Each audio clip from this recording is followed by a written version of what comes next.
Karnataka police का वो जाबाज अफसर जिसे कभी सिंघम कहा जाता था, जिसने खाकी छोड़ी और भगवा ओढ़ लिया और तमिलनाडु जैसे द्रविड़ राजनीति के गढ़ में बीजेपी को शून्य से शिखर तक पहुंचाया। लेकिन आज वही अन्नामलाई अचानक बैकफुट पर क्यों है? चुनाव से ठीक पहले उन्होंने खुद को चुनावी जिम्मेदारियों से ही मुक्त कर दिया।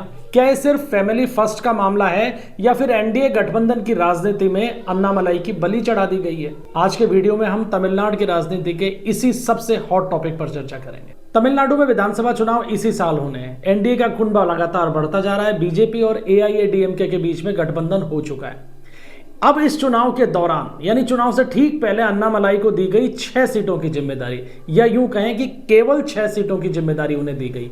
लेकिन अचानक उन्होंने ये जिम्मेदारी प्रदेश अध्यक्ष नैनार नागेंद्रन को लौटा दी और ये कहते हुए इन जिम्मेदारियों को संभालने से इनकार कर दिया कि वो कोयम्बटूर में रह के फिलहाल अपनी पिता की सेवा करना चाहते हैं। पिता बीमार है, उनकी डायलिसिस हो रही है और फैमिली फर्स्ट यानी परिवार पहले है, लिहाजा वो चुनाव से जुड़ी हुई इन जिम्मेदारियों को नहीं उठा पाएंगे। अन्नामलाई ने साफ कह दिया कि वो फिलहाल सक्रिय भूमिका में नहीं रह पाएंगे। लेकिन ध्यान देने वाली बात यह है कि वो पहले अपने ससुराल में रह रहे थे, अब उन्होंने एक किराए पे मकान ले लिया है ताकि पिता की देखभाल के साथ साथ लोगों से संपर्क भी लगातार बना रहे।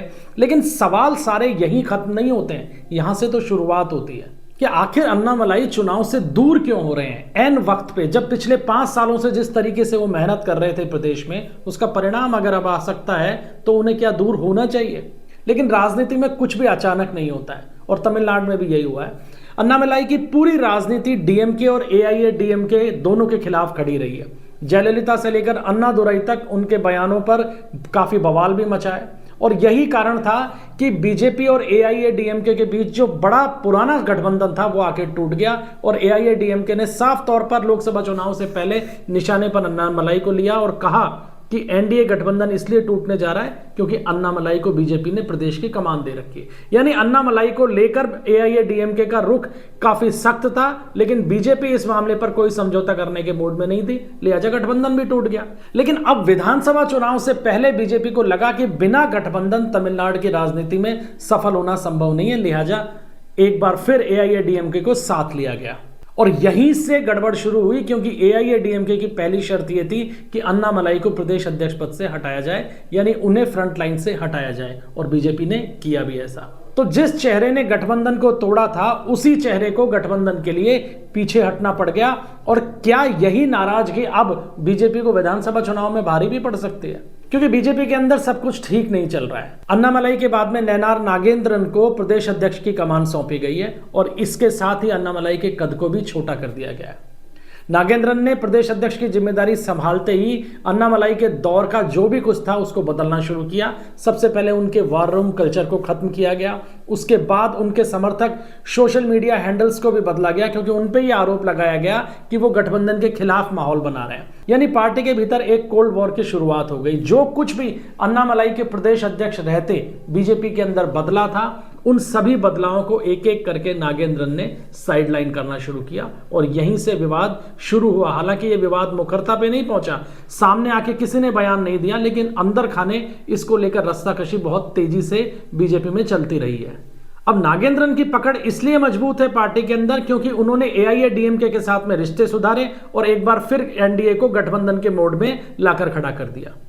और इसके बाद हुआ क्या? इसके बाद यह हुआ कि अन्नामलाई के दौर के जो नेता थे पार्टी में, जो फ्रंट फुट पे खेल रहे थे या काम कर रहे थे, उनको एक एक करके साइडलाइन कर दिया गया और कुल मिलाकर पार्टी में साफ तौर पे यह संदेश दिया गया कि पार्टी में व्यक्ति नहीं सिस्टम चलेगा और सिस्टम पार्टी के हिसाब से चलेगा। अब नागेंद्रन का दौर शुरू होते ही अन्नामलाई के दौर की साफ सफाई तो शुरू हो गई, लेकिन पार्टी को यह ध्यान में रखना चाहिए कि आज जिस स्थिति के अंदर बीजेपी तमिलनाडु की राजनीति में पहुंची है उसमें अन्नामलाई की एग्रेसिव सोच का बहुत बड़ा हिस्सा है। बीजेपी हमेशा तमिलनाडु में एक सहयोगी पार्टी की भूमिका में रही, लेकिन अन्नामलाई ने पार्टी को इस भूमिका से बाहर निकाला। उन्होंने फ्रंट फुट पे खेलना शुरू किया, पार्टी को हर मुद्दे पे मुखरता के साथ में आगे लेके आए और 2024 के लोकसभा चुनाव में इसका असर भी नजर आया कि जब द्रविड़ राजनीति की छाप से बाहर निकल के पहली बार बीजेपी अपने दम पर 10% से ज्यादा वोट हासिल कर पाई। हालांकि चुनाव में सीट एक भी नहीं मिली बीजेपी को, लेकिन अपने दम पर 10% से ज्यादा वोट हासिल करना वो भी तमिलनाडु की राजनीति में बीजेपी की बड़ी उपलब्धि थी और इसका सारा का सारा श्रेय एक व्यक्ति को जा सकता है, वो है अन्नामलाई। जिस तरीके से उन्होंने पूरे तमिलनाडु को मथा, पदयात्रा निकाली, जबरदस्त भीड़ उनको लेकर उमड़ती रही, एक युवाओं में उनका जो जबरदस्त क्रेज दिखाई दिया, उसने पूरे तमिलनाडु की राजनीति को बदलना शुरू किया। लेकिन अंत में सिर्फ परिणाम की अगर बात की जाए तो वो असफल साबित हुए, क्योंकि परिणाम सीटों के अंदर परिवर्तित नहीं हो पाया। लेकिन अगर आंकड़ों पर गौर करें तो अन्नामलाई की मेहनत दिखाई भी देती है कि 2019 लोकसभा चुनाव की तुलना में 2024 के लोकसभा चुनाव में बीजेपी को 3 गुना ज्यादा वोट मिले। 39 में से 11 सीटों के ऊपर बीजेपी दूसरे नंबर पर रही। खुद अन्नामलाई कोयम्बटूर से हार गए चुनाव, लेकिन 32% से ज्यादा वोट उन्होंने लोकसभा चुनाव में हासिल किए। कुल मिलाकर वो मतदाताओं को बीजेपी के साथ जोड़ने में सफल रहे, और ये जुड़ाव एआईएडीएमके को साइडलाइन करते हुए, यानी अकेले बीजेपी ने अपने दम पर महसूस किया। लेकिन अब पिछले कुछ समय से सीन बदल गया। जिस तरीके से उन्हें साइडलाइन किया गया, अब चर्चा ये चल रही है कि वो विधानसभा चुनाव भी नहीं लड़ेंगे। पार्टी उन्हें लड़ाना चाहती है, लेकिन अन्नामलाई इसके लिए तैयार नहीं है और अभी तक उन्होंने इसके ऊपर सहमति नहीं दी। और अगर ऐसा होता है कि वो विधानसभा चुनाव नहीं लड़ते तो ये चुनाव से पहले पार्टी के लिए एक बड़ा झटका साबित होगा, क्योंकि अन्नामलाई सिर्फ संगठन का चेहरा नहीं है, वो बीजेपी के हिंदुत्व के नैरेटिव का एक बहुत बड़ा सिंबल है। तमिलनाडु की राजनीति में जिस हिंदुत्व, जिस सनातन को बिल्कुल पीछे कर दिया गया था, अन्नामलाई ने फ्रंट फुट पर आकर उस सनातन और हिंदुत्व को एक बड़ा मुद्दा बनाया और लोगों से सीधा जुड़ाव भी उन्होंने महसूस किया, लोग जुड़े भी। और बीजेपी का जो वोट शेयर लगातार तमिलनाडु में बढ़ता हुआ दिखाई दे रहा है पिछले कुछ समय में, उसमें अहम भूमिका इसी हिंदुत्व और सनातन के नैरेटिव की रही।